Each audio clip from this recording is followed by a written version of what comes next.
Hey guys, it's Daniel from Daddy Gamer, and today I'm going to show you how to put together one of these cool Intergalactic Bounty Hunter tracking fobs. Oh yeah. So some of you guys probably know that I've got my day job. I work at a nonprofit. We do a lot of great things, but I also have a little business on the side that I run with my prop partner, Adrian Gonzalez in Alabama. And we've come up with a couple of different kits that we offer in our Etsy store, which you can find at novaprops.com. And I'm going to show you how to put together these kits. Hey, and I apologize for the setting. You know, in my garage, this is sort of my work area where I do a lot of soldering and electronic stuff. You know, we're dealing with this pandemic, this virus that shall not be named should my video be demonetized. And so I don't have access to the studio at work, and so I'm just going to do the best that I can from home. Okay, so you want to take your circuit board right here. First, take your resistor, bend the leads over, like so. And place it into the board, all the way in, and bend the leads over. Now you can solder. Once the leads have cooled, you can trim them off. Next, you want to put in your little header piece. Right where it says LED, these first two holes, place it inside like so. Lay it down on a flat surface, then solder the leads. Then you want to take your LED, place it in with a short side toward the line on the bottom of the circuit board. Like this. Place it on a flat surface and then solder the leads. Once it's cooled, trim the leads. Finally, you want to put in the battery. Negative or spring side should be facing the top of the board where you put in your LED and the 2 pins. Place it in, so. Flip it upside down and then solder the leads. You might need to use something just to space it out. For example, the battery that it comes with. And solder in one lead, hold it down and let it cool. Now I can solder in the other lead, let it cool. Once it's cooled down, trim off the leads. Now if you want to, you can test this out before you even put in the switch or install it into the case. Take your battery, put it in, negative side up or the gold side toward the spring. And if you want, you can actually trigger the switch just by bridging these 2 pins. And as you can see, it's blinking. Now you know it works. Next, we'll be installing this into the casing and putting in the switch. All right, so now you've finished your little circuit board here and you've tested it to make sure that it works. It's time to install it in the body.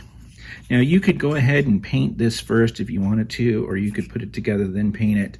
I'm not going to show you that. I'm going to let you figure that out on your own. But basically, if you want to go kind of stock, you could I just paint these areas black so it looks like the picture on our website. Basically, I take the approach of kind of like Bob Ross when it comes to painting. It's your piece. You paint it and you just bring out yourself when you do that, you know, happy little accidents and all. So basically, anyway, to install this, just take your board,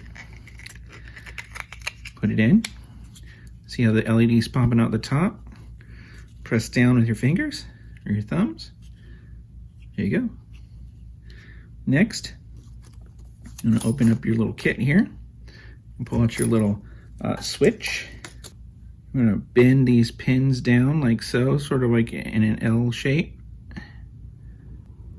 And if you have a pair of tweezers or some little pliers, it'll make it easier. Install it in like here.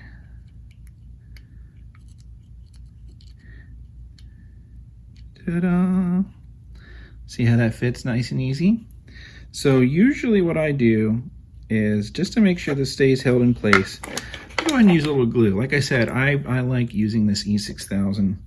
It doesn't wick like super glue does, but you could use super glue if you feel like you must. So you just put a little bit on there. Can you see how shiny that is? Then I take my switch, to push it down, glue it in place. If you use a super glue or CA as it's called, use one that's a thicker like gel type, because if you use like the regular cheap super glue that you pick up at the store, it's very, very viscous.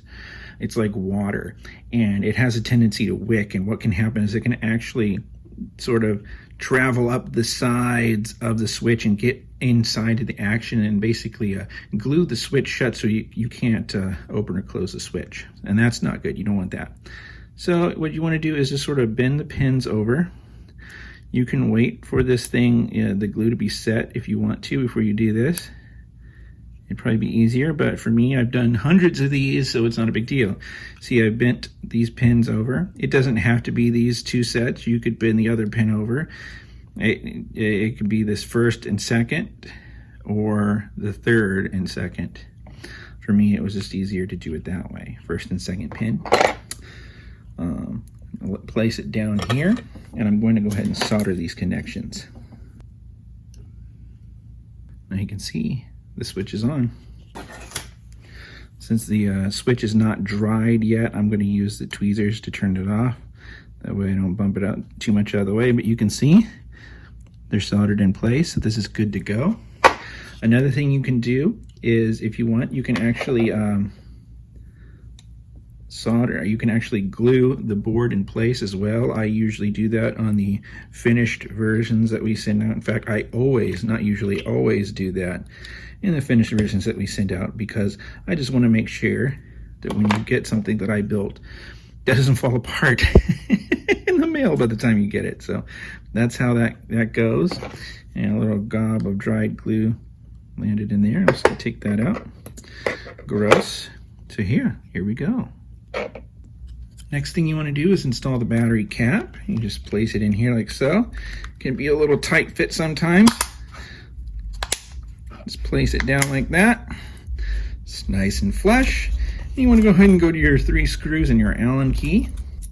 If you have a better tool in your toolbox than a cheap little Allen key, you feel free to use it. It's a 1.5 millimeter. Yes, it's metric, because even though I'm from the United States, I think the imperial system is kind of crazy. But that's just me. Aaron, I can't get a good view of the camera, but I'm just going to screw this in. I think you guys can figure out how to screw something in. If you can't, then you probably don't need to be trying to build a simple kit. And with a little editing magic, it's done. Look at that. Rock on, guys. Okay, now it's time to install the little nubs. Now, if you have a hard time getting this to fit, what I typically recommend is using a small screwdriver. This is, I believe, about 2.5 millimeters. And just kind of clean out the hole a little bit. Or you could kind of use something like a pair of tweezers or something just to scrape it out, just to make sure that it fits easily, to save yourself a little time. See, fits pretty good already. And you're going to take one of these antenna pieces. You could go ahead and blacken these. You could paint it, or you could anodize this. This is actually stainless steel, so you can anodize this by heat. I will not show you how to do that in this video because I don't want you to hurt yourself, but it involves fire. Anywho, basically you put the ends of these pieces in these little holes here. And typically what I do is do a little test fit. Once I get it fit good, I will usually use a little bit of that E6000, or in this case, on these, I'll use a little bit of super glue because I don't care if it wicks.